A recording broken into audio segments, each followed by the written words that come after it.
다시 한번 사도행전 2장 36절 말씀 같이 읽어보도록 하겠습니다.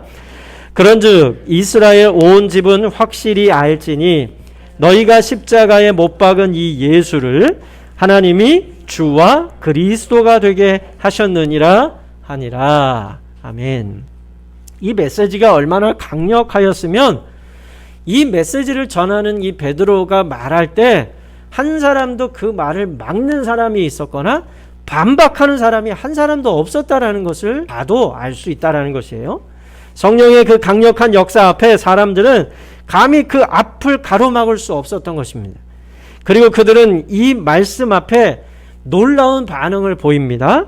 우리 37절 말씀 같이 읽어보겠습니다. 그들이 이 말을 듣고 마음에 찔려 베드로와 다른 사도들에게 물어 이르되 형제들아 우리가 어찌할꼬 하거늘. 아멘. 이 베드로의 이 말을 듣고 사람들은 마음에 찔림을 받았다라고 말씀하고 있죠.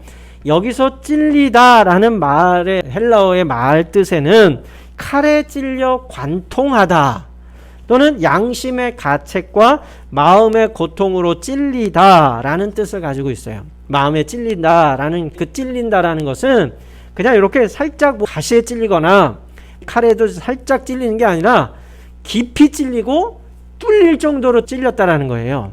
그 정도로 아주 강력하게 그들의 마음을 때렸다라는 겁니다. 그 메시지가. 그리고 아무 말도 못한 채 그렇게 그 베드로의 말에 굴복하게 됩니다. 그리고 베드로와 다른 사도들을 향해 형제들아 이렇게 부릅니다. 이 사람들아 이렇게 얘기를 하는 게 아니라 형제들아 이렇게 얘기를 하고 있어요. 그들이 베드로와 다른 사도들을 향해 형제들아 라고 부르고 있다라는 것에서 우리들이 알 수 있는 게 뭐냐 하면 이미 그들의 마음에 변화가 일어나고 있다라는 거예요. 여러분 형제라고 얘기를 하면 어떤 생각을 가져요? 형제는 같은 부모 아래에서 태어난 사람들이 형제입니다. 같은 부모 아래에서 태어나고 같은 집에 살고 같은 밥을 먹는 그게 식구요 형제라고 얘기를 한단 말이에요. 그런데 초대교회 시절에 그 성도들이 어떻게 했어요? 같이 모이고 같이 밥 먹었어요. 떡을 뗐다라는 건 같이 밥 먹었다라는 거예요. 식구가 됐다라는 거거든요. 그리스도 안에서 하나님을 아버지로 모시는 형제가 됐다라는 거예요. 그래서 그리스도인들이 서로를 부르는 호칭이 뭐였느냐면 형제님 또는 자매님 이렇게 불러요. 그래서 형제들아 라고 이야기를 하고 있다라는 것은 이 사람들이 뭔가 마음의 변화가 일어나고 있구나라는 것을 이 호칭 하나에서도 읽어낼 수가 있다라는 것이죠. 그렇다면 이 말로 시작을 하고 있다면 그 뒤에 말이 그런 사람들을 향해서 비난하는 말은 나오지 않겠죠. 아니나 다를까 그 다음에 그들이 한 말은 뭐예요? 우리가 어찌할꼬라는 말을 하게 됩니다. 이 말을 풀어보면 형제들이여 우리가 어떻게 하면 그리스도인이 될 수 있겠습니까? 바울과 실라를 가두어뒀던 감옥의 간수장의 말로 하자면 내가 어떻게 해야 구원을 받을 수 있느냐라는 말과 같은 말이에요. 사실 여러분 엄밀히 말하자면 베드로의 설교를 들은 이들은 예수님의 죽음과 직접적인 관련이 없는 사람들입니다. 왜냐하면 그들은 지금 오순절이라는 명절을 지키기 위해 여러 나라에서 왔죠. 동서남북에서 다 왔잖아요. 이 사람들이 왔는데 50일 전에 일어난 예수님의 죽음을 그들은 알 리가 없었을 것이다라는 거예요. 그럼에도 그들은 자기들의 일인 양 그 일을 그대로 가슴이 관통되는 듯한 슬픔과 고통을 가지고 받아들이고 있다라는 거예요. 내가 그랬다라고 받아들이는 거예요. 베드로 당신이 얘기하는 그 말이 맞습니다라고 얘기를 하는 거예요. 우리는 이 말을 보면서 무엇을 떠올리냐면 나를 떠올려야 돼요. 나는 지금 2000년 후에 살고 있잖아요. 그런데 우리도 뭐라고 고백을 하며 그리스도인이 됐어요? 내 죄 때문에 예수님이 돌아가셨습니다라고 고백하고 그것을 회개하고 세례를 받고 그리스도인이 됐다라는 거예요. 그러면 복음이 처음 성령을 받은 사람들로부터 시작되었을 때도 이 메시지가 시작이 됐고 많은 사람들이 내가 언제 죽였어? 그렇게 반박하는 게 아니라 맞습니다 하면서 가슴을 치는 이들이 있었다는 거예요. 그런 사람들이 그리스도인이 되고 그게 2000년의 역사를 흘러가면서 지금도 현재화로 이 복음이 증거되고 있다라는 거예요. 그래서 많은 사람들이 내 죄 때문에 예수님이 십자가에 돌아가셨습니다라고 지금도 고백하고 있다라는 것. 그게 복음이 가지고 있는 신비스러운 능력이다라는 것이지요. 이제 이렇게 적극적으로 어떻게 해야 하는지를 묻는 이들에게 베드로가 말을 합니다. 38절 같이 읽겠습니다. 베드로가 이르되 너희가 회개하여 각각 예수 그리스도의 이름으로 세례를 받고 죄 사함을 받으라. 그리하면 성령의 선물을 받으리니. 아멘. 베드로는 두 가지 방법을 그들에게 알려주고 있어요. 첫째, 회개해야 된다라는 거예요. 두 번째는 뭐예요? 예수 그리스도의 이름으로 세례를 받아라 라고 얘기를 하는 거예요. 베드로는 양심의 찔림을 받아 우리가 어찌할꼬 라며 탄식하는 이들에게 첫째로 회개하라고 말씀하죠.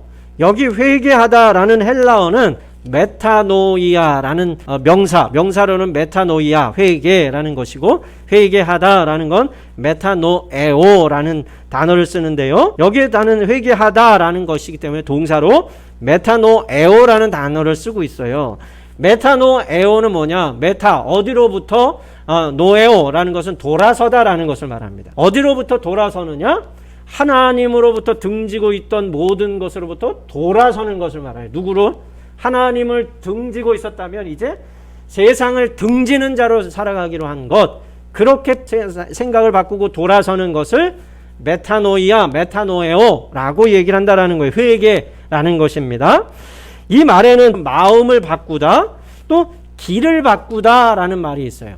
여기서의 길은 우리가 그냥 지나다니는 어디로 가는 길, 그 길을 말하는 게 아니라 삶의 길이라는 거예요. 그래서 영어로는 어디로 가는 길, 이런 건 road라고 얘기를 해요. 그런데 삶의 방식, 방법 이렇게 얘기할 때는 road를 쓰지 않고 way를 씁니다.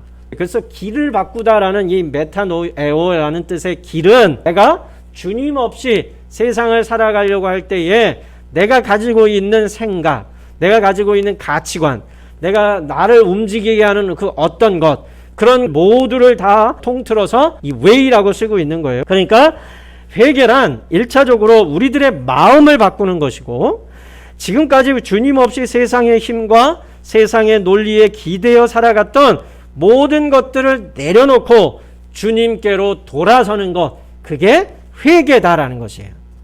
여러분, 복음성가 중에 이런 가사가 있어요. 내가 주인 삼은 모든 것 내려놓고 내 주 되신 주 앞에 나가 내가 사랑했던 모든 것 내려놓고 주님만 사랑해. 회개는 내가 지금까지 주인 삼은 모든 것을 내려놓는 게 회개입니다. 회개는 내가 지금까지 사랑했던 모든 것을 내려놓는 게 회개라는 것이에요. 사랑하는 성도 여러분, 내려놓는다라는 것은 버린다라는 것과는 뜻이 다릅니다. 내려놓는다는 것은 그거 없어도 돼 라는 말이 아니에요. 그럼 뭐냐?